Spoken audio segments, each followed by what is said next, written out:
আসসালামু আলাইকুম। আমি নুহাস ম্যাথ থেকে। আজকের ভিডিওটি করতে যাচ্ছি ফ্র্যাকশনের একটা ইম্পর্টেন্ট টাইপের ম্যাথ নিয়ে। তো ফ্র্যাকশন থেকে যখনই ম্যাথ আসে পরীক্ষায়, অ্যাডমিশনের পরীক্ষা বা জব পরীক্ষায় এই টাইপের ম্যাথগুলো প্রায়ই দেখা যায়।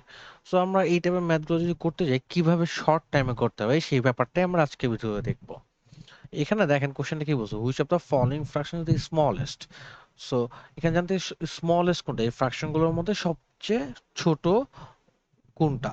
এখন ছোট কোনটা আমরা কিভাবে ক্যালকুলেট করতে পারি, আমরা কি ক্যালকুলেটর ইউজ করতে পারবো? বেশিরভাগ আমাদের পরীক্ষায় ক্যালকুলেটর ইউজ করা যাবে না। সো আমাদের ক্যালকুলেটর ছাড়া ক্যালকুলেট করতে হবে। ইন দ্যাট কেস আমাদের কি ভাগ করে দশমিকে নিয়ে দেখতে খুব সময় লেগে যাবে। এর জন্য আমরা অন্য একটা ওয়েতে করতে পারি। অন্য ওয়েটা কি হবে আমাদের, যেইভাবে আমরা লিখে নিতে পারি এ নাম্বার অপশন আর বি নাম্বার অপশন। এ নাম্বার কি 1/3 ছিল, বি নাম্বারের অপশন ছিল কি 7/19 ছিল, তাই তো? সো এখন আমরা কি করব, এই যে এ নাম্বার অপশনে কি 1/19 ছিল, সো এই এ নাম্বার অপশনের 1, এটা হলো কি, এটা লব, এই লব আর এটার হর গুণ করব। সো 1 আর 19 গুণ করলে কত, 19 পাচ্ছি। দেন এই 7 আর 3, সো এইটার হর এবং এটার লব গুণ করব, তাহলে কত, 3 × 7 = 21। ডান। এবার হলো আমরা বি নাম্বার অপশনে চলে যাব। আচ্ছা, বি নাম্বার অপশন চলে যাওয়ার আগে এই দুটার মধ্যে দেখি আমরা কোনটা ছোট। এখানে ছোট কোনটা, 19, 21 এবং 19 দুটোর মধ্যে ছোট কোন, 19। তার মানে কি এই ফ্র্যাকশনটা এই দুটোর মধ্যে ছোট। তাহলে এ আর বি এর মধ্যে স্মলেস্ট কোনটা পেলাম, এ নাম্বার পেয়ে গেলাম। এখন আবার দেখি সি আর ডি। সি আর ডি দেখি 2/7 আর কি ছিল 6/25। এখন এইটার লব এবং এটার হর জাস্ট গুণ করব, কত, 25 × 2, তার মানে কত, 50 বা 25 × 50। দেন 6 আর 7, মানে এইটার হর এবং এটার লব জাস্ট গুণ করব, 642 বা 6 × 7 ইজ মিন 42।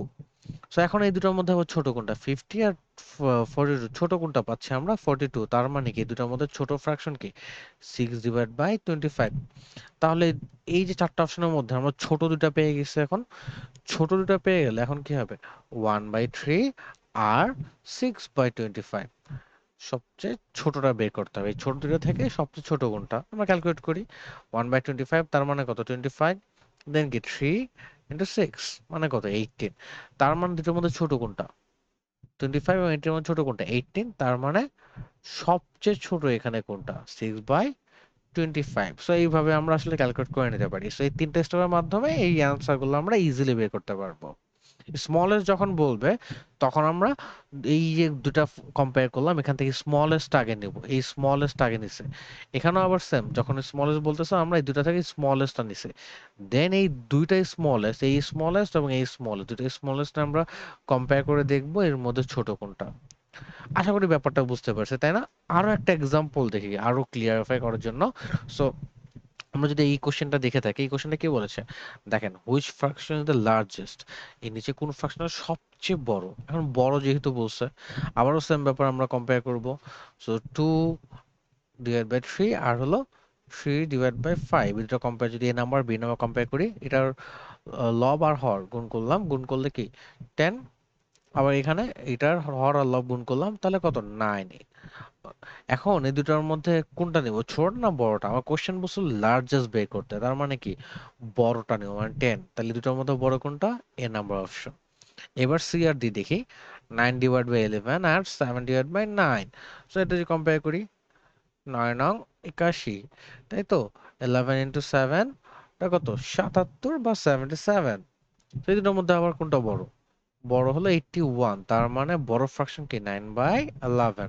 এখন আমরা দুইটা বড় অপশন পেয়ে গেছি, এখন আমার জানতে চাইছে একটা অপশন অ্যান্সার করতে হবে। তার মানে কি এখন এই দুটো আমরা কম্পেয়ার করব, 2/3 আর 9/11, তাই তো? সো আমরা যদি এখন গুণ করি, 2 × 11 = 22, 3 নং কি হবে, এটা 27, 3 নং 27। তার মানে এই দুটোর মধ্যে বড় কোনটা, 27, বা বড় ফ্র্যাকশন কি হবে 9/11। তাহলে অ্যান্সার আমাদের কি হচ্ছে, অ্যান্সার হবে সি, অ্যান্সার হবে সি। আশা করি ব্যাপারটা আমরা সকলে বুঝে গেছি। এখন আপনাদের জন্য আজকের প্রশ্ন, which of the following fraction is smallest. So এই চারটা অপশন দেওয়া আছে, আপনারা সঠিক উত্তরটি কমেন্টে জানিয়ে দিন। এ বি সি ডি এর মধ্যে কোনটা কারেক্ট অ্যান্সার হয় আপনারা কমেন্টের মধ্যে অপশনে জানিয়ে দিন। Thanks for watching, stay safe, stay with North Mass Station.